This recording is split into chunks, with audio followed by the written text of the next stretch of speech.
Hi, ich begrüße dich ganz herzlich beim Podcast von Swiss German Online. Diese Woche reden wir von einem Künstler, von Paul Klee.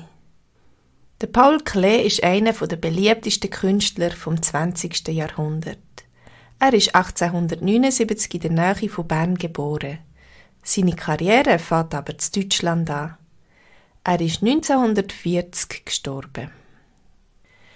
Der Paul Klee hatte eine lebhafte Fantasie. Jedes Bild von ihm ist ganz anders.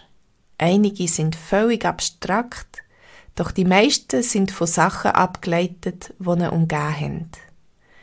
Er hat sie in lebhaften Farben gemalt. Viele Werke sind voller Lebensfreude.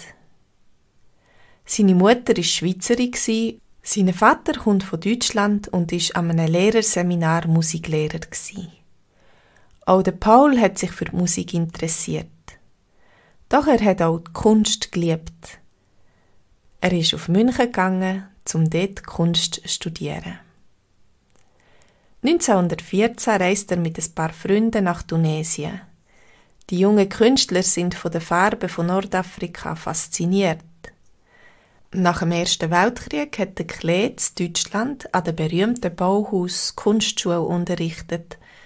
1933 kommt aber der Hitler an die Macht. Nazis sind gegen moderne Kunst und der Klee muss seine Stelle als Lehrer aufgeben. Und so kommt er wieder in die Schweiz zurück. In den letzten 5 Jahren von seinem Leben hat der Paul Klee an einer schmerzhaften Krankheit gelitten. Auch die politischen Ereignisse in Europa haben ihn mitgenommen. Trotzdem hat er weiter gemalt. Während er in seinen Jugendjahren häufig lustig und spielerisch gearbeitet hat er in seinen letzten Jahren mit düsterem Humor gemalt.